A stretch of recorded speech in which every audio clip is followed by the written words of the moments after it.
When you record an entire video after testing your audio and then the audio decides to not record. And apparently my recording program doesn't seem to want to pick up any audio at all right now, so I've had to use a different one. But getting into it, the titles are on the screen like usual.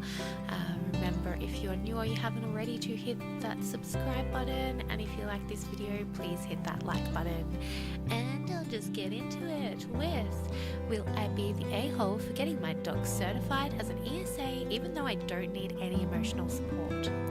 I'm planning on an intercontinental move in a few months with my 70-pound greyhound. I already have space for him in cargo on a direct flight that is leaving in the evening, so it won't be hot. It'll be about 7 hours in the air. The thing is that my dog has really bad anxiety, and I honestly worry that he will not fare well in the cargo hold.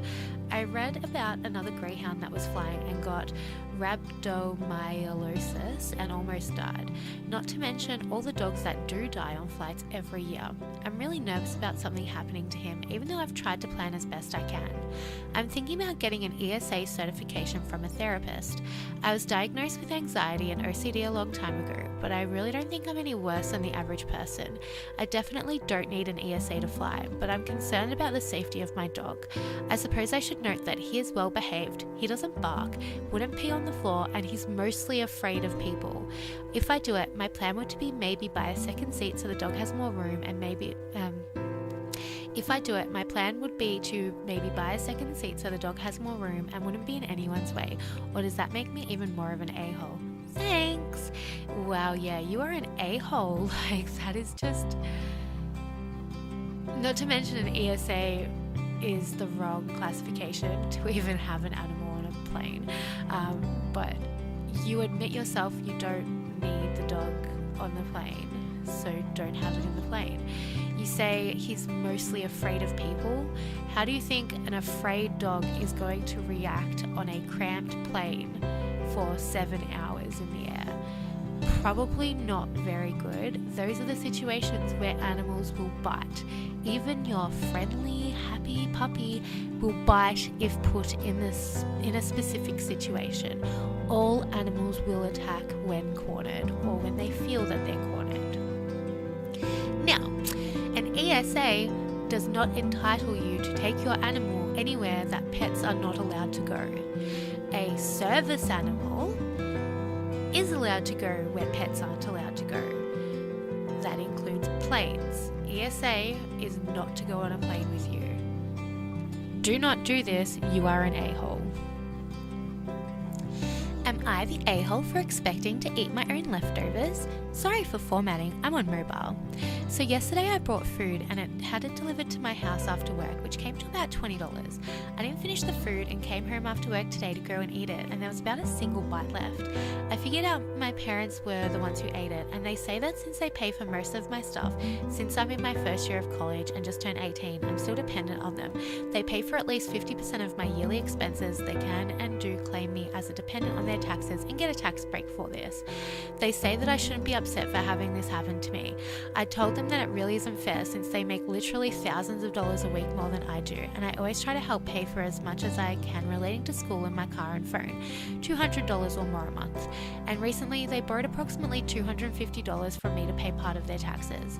I understand that this isn't everything, but it's the best I can do working part-time while being a full-time student. Anyway, basically I was not happy with them and got upset and explained my point of view, and they said that I'm a total a-hole for expecting these things.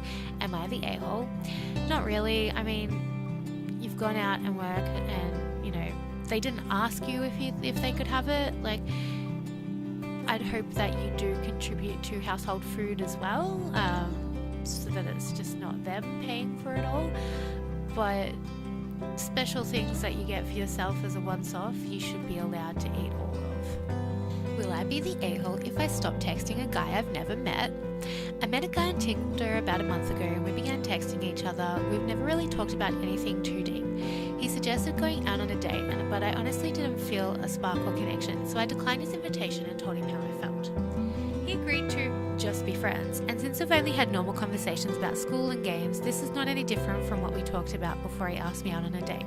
So I continued talking to him just to be nice, and I was resting easy knowing I'd made my feeling towards him clear, that there was no connection. I didn't see a point in meeting up.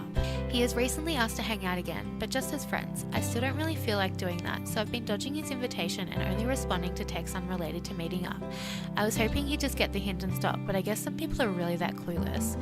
Anyway, he has messaged me at least 5 times asking to confirm what time and day I can meet up, all of which I've continued to ignore. He also keeps double texting me if I haven't responded in a few hours. He also always responds to my Instagram stories without fail. I'm beginning to feel like he's really pushing himself on me and being a little annoying. I know I should probably just tell him to cut it out and stop bothering me, but I feel like a piece of shit for doing so. Will I be the a-hole if I just ghosted him, or do I really owe him an explanation? Edit. I wanted to add that we don't personally know each other and have never met each other. We strictly talk online and it's never that often. I never initiate conversation either. This is why I feel like I don't owe him anything, especially based on how strong he's coming on. However, I'm sure a lot of people hate the act of ghosting. Is it really that big a deal if we've never met? You've said you wanted to be this person's friend and you're being a douche. Friends hang out in person, you know? Just because you're not interested in dating him doesn't mean you can't hang out and meet up. And if you don't want to even meet up with him, maybe just tell him that. Yeah, you're an a-hole for saying you want to be friends and then now deciding that you just want to ghost him. Have the decency. Am I the a-hole for allowing a non-judgmental weekend? I met up with my bestie this past weekend, who I haven't seen in ages. She's had a tough time with her husband and I thought we could just hang out and go dancing, drinks, etc. 3 hours later and she's chatting up the guitarist on his break, and I did nothing when he took her home except lie to her husband and say she was with me.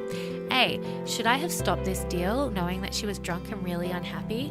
B. I hate her husband. He's such a D with the holier-than-thou attitude and treats her so badly, humiliating her in public, etc. Am I the a-hole for lying to him, knowing he treats her like a subordinate, but I'm still a liar? I wish we had never gone out. I feel like a terrible friend. A, you probably should have stopped that one. So yeah, I'd say you're probably the a-hole for that one. B, no, you're not the a-hole for lying, especially if he treats her like crap. Obviously, if you had have told him the truth, he would have just treated her even worse. Yeah, I hope you can help your friend get out of that situation. Last one. Am I the a-hole for telling my girlfriend of 4 months I don't ever want to have kids? Context. We're both sophomores in college and started dating this past semester, where we were friends before we started dating. I never wanted kids and can't imagine ever living with kids.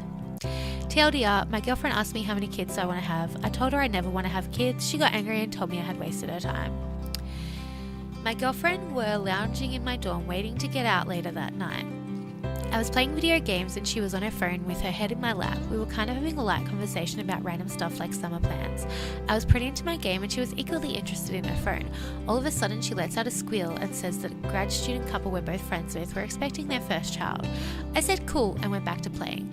She started to talk about what type of kids she would want, a boy and a girl named X and Y, etc. She then asked how many kids I would want to have. Now, I'll be honest here, while I'm pretty good at recognizing social cues, I'm the child of immigrants. Most dating customs are slightly foreign to me because dating is not really a thing in their home country. They had an arranged marriage and forbade me from dating while in high school.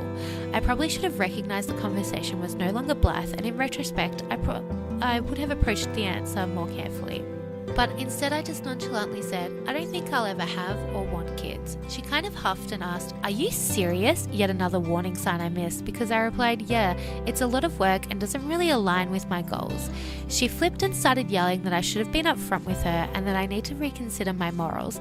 She then said that she had wasted 4 months with me and told me she would be staying at her own place. I was low-key shocked. It's not like I'd avoided the subject or tried to keep my dislike for children a secret, but I never brought it up. We had only been dating for 4 months and both of us are very sincere in our career ambitions. I don't know where I'll be in the next few years, and I figured long-term plans were a conversation for another time, when we had a better idea of what the future held. So my question is, am I the a-hole? Should I have brought up not wanting kids earlier? I'm hurt and kind of angry because I feel the situation is unfair, but I still really like this girl.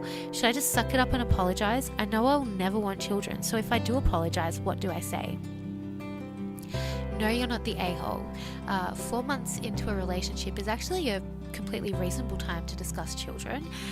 If it's like a real big deal breaker, mention it sooner than that, sure. But it's better that you find out now 4 months in than like years in. It's obviously something that is important to her, so you're just going to have to understand that that is a deal breaker for her. I wouldn't recommend trying to stay with her if it's such an important thing to her, because it will only lead to resent later, whether you decide to have kids just for her and then resent her because she made you have kids, or if you don't have kids, she'll just resent you for not having kids. It's a sucky situation. Neither of you are being the a-hole, like no a-holes here in this one. She's within her rights to end this. I do think she may have been a little bit harsh with how her saying that you need to reconsider your morals and stuff, like it's a bit over the top, but I can understand wanting to end a relationship because of incompatibility over something like that. And anyway, that's it for the second video for today. I really hope you enjoyed it, and if you agree with me, disagree with me, let me know down below and why. Remember to hit that like button if you like this video, and if you are new or haven't already, please hit that subscribe button. Also, feel free to let me know any other subreddits that you would like covered that don't usually get covered. I'm more than happy to help out.